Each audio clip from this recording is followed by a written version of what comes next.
pessoal, eu sou a professora Érica Canejo, bióloga e professora de Ciências de Ensino Fundamental. A partir de hoje nós começamos uma série de vídeos sobre os animais invertebrados. Nessa primeira aula eu vou falar algumas características gerais desse grupo de animais e vou detalhar alguns grupos, os grupos mais simples. Nós vamos falar sobre os poríferos, sobre os quinidários, os plateumintos e os nematóides. Então, quem são esses animais, algumas características e alguns exemplares. Então vamos começar nossa aula, pessoal?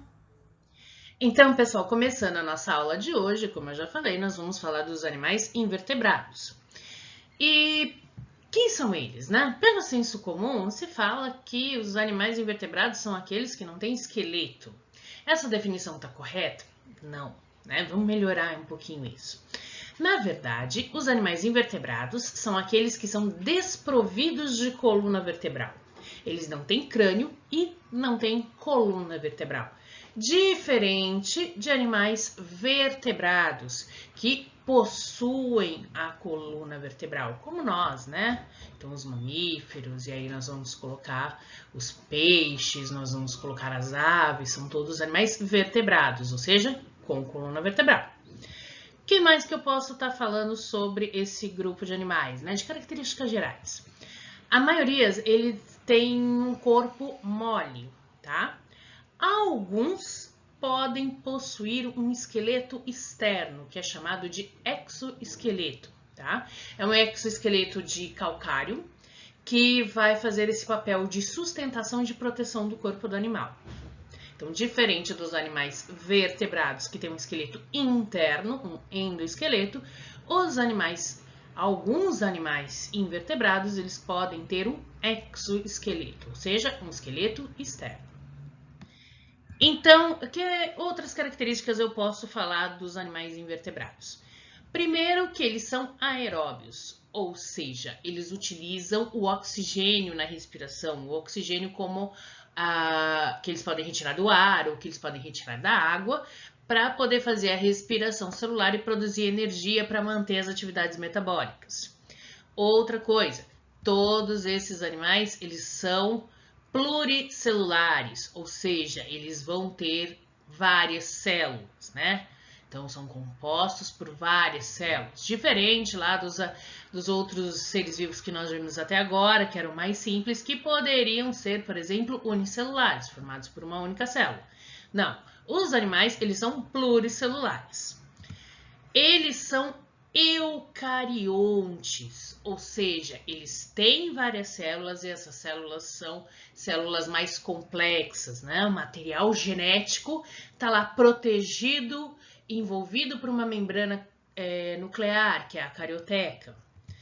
Eles também são heterótrofos, ou seja, eles vão precisar se alimentar de outros seres vivos, eles não conseguem produzir o seu próprio alimento, que é o caso, por exemplo, das plantas, que são autótrofas.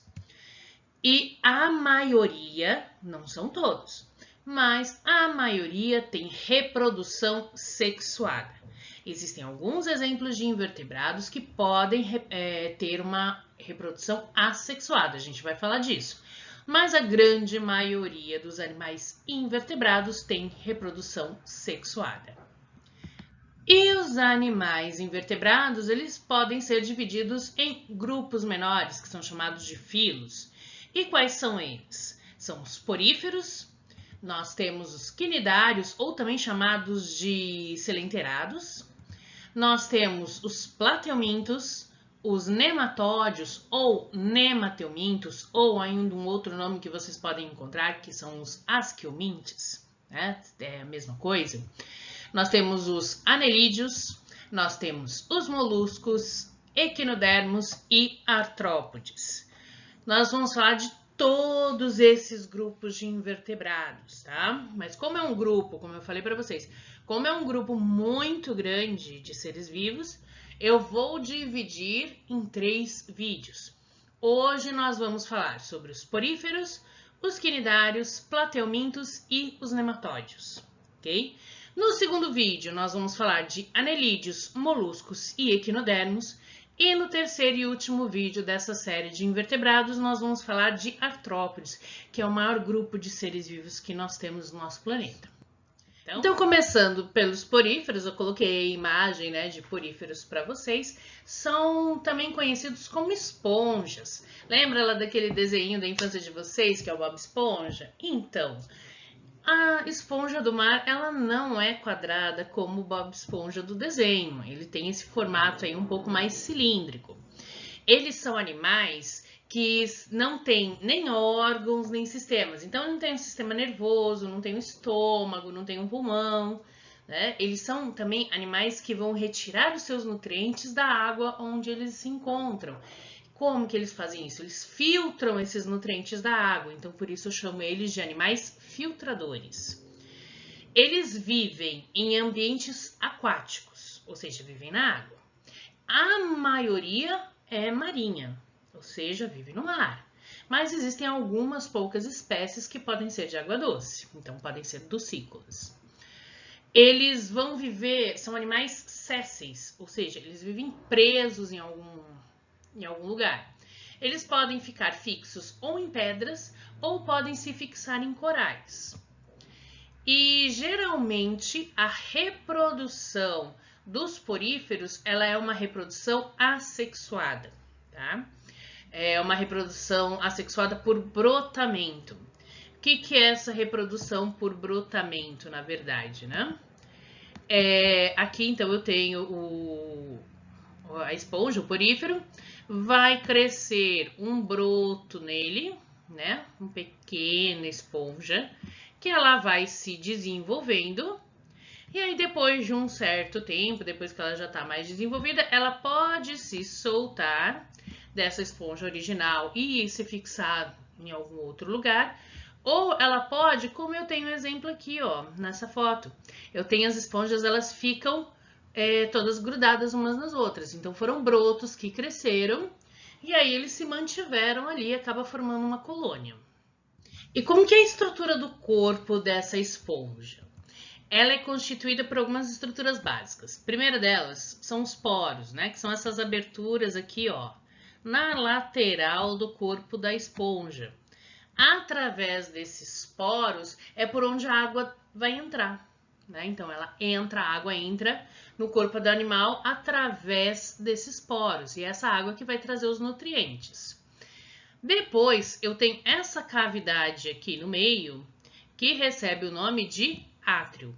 E aí, a água que entrou pelos poros, ela fica aqui circulando dentro do corpo da esponja, nessa região que eu chamo de átrio. Depois, eu tenho essa abertura superior, que recebe o nome de ósculo. É por onde a água vai sair. Então, a água entra pelo poro, circula dentro do átrio, aonde vai ocorrer o processo de filtração, então a retirada dos nutrientes que estão ali na água, e a água vai sair pelo ósculo, por essa abertura superior no corpo da esponja. Temos mais algumas características.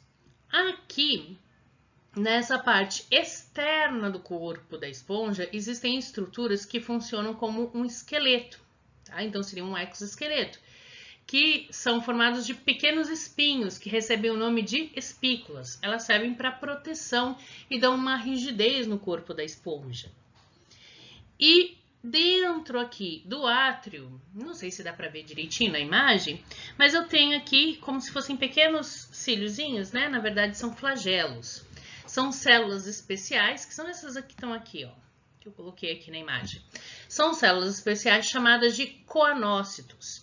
Então, esses coanócitos, eles têm esses flagelos, que eles vão servir para movimentar, fazendo com que a água circule lá no átrio, dentro do corpo da esponja, e vão ajudar na absorção de nutrientes e no processo de digestão intracelular que a esponja faz.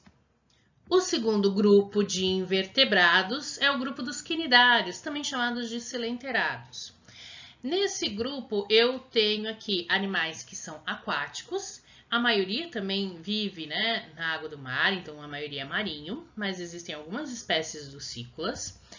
Eles podem viver fixos em rochas, né, fixos no solo, ou podem ser de vida livre. Coloquei dois exemplos aqui para vocês, né? Esse aqui de cima é a anêmona. Vocês lembram do desenho do Nemo?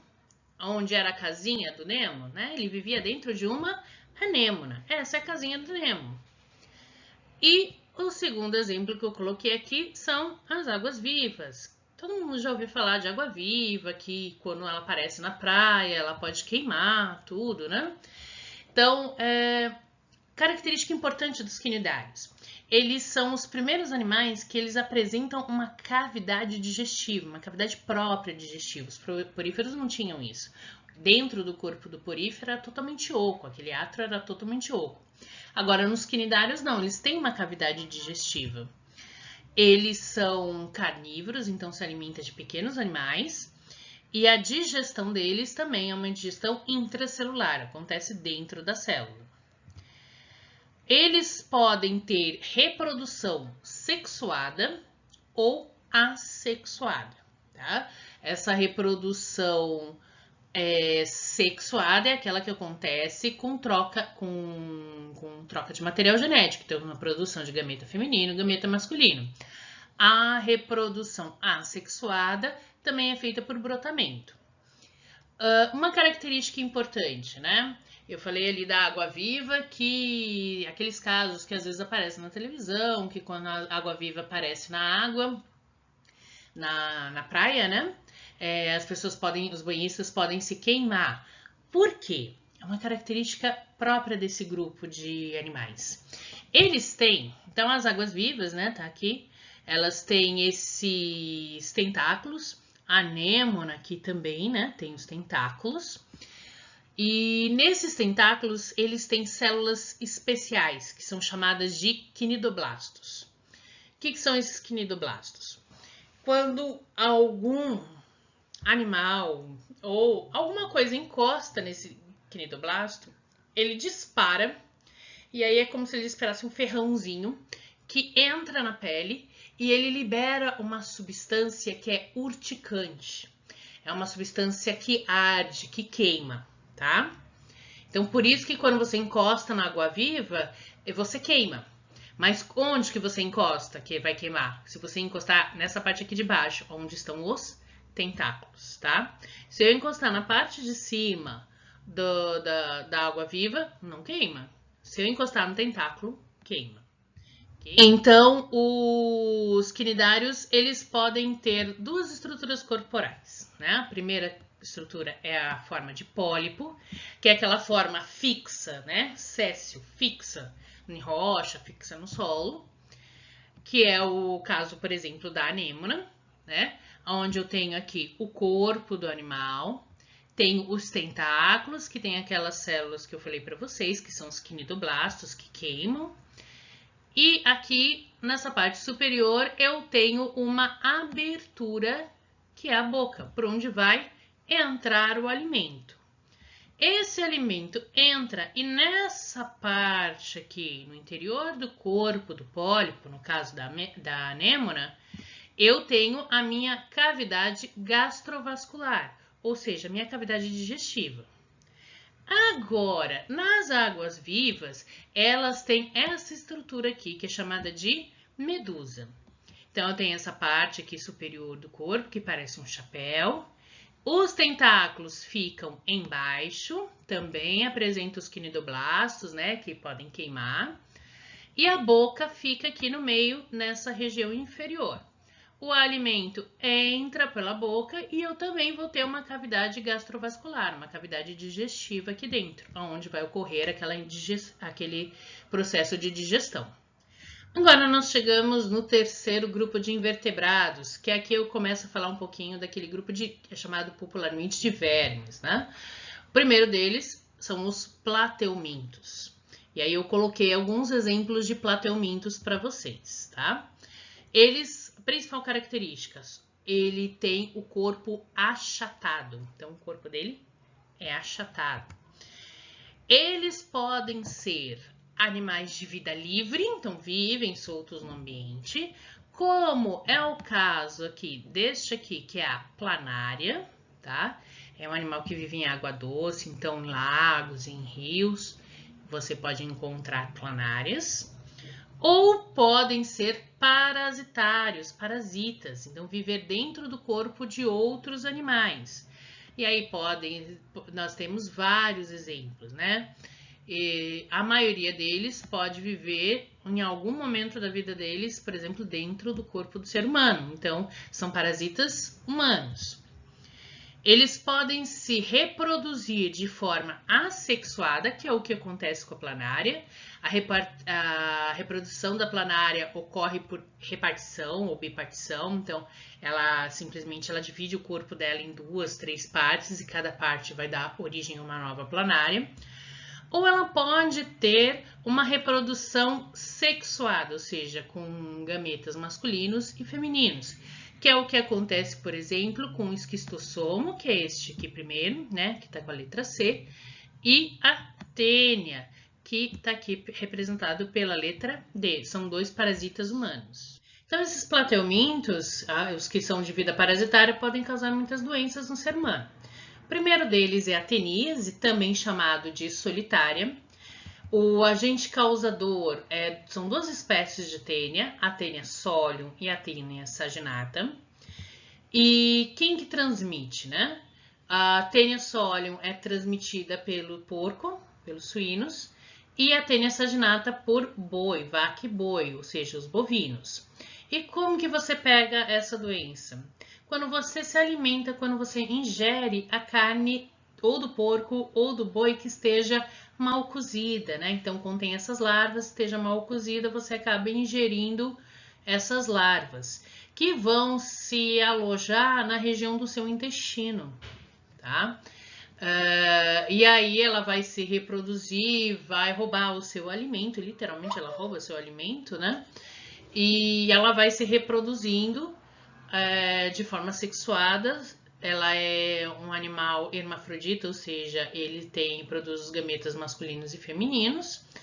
E aí ele vai se reproduzindo.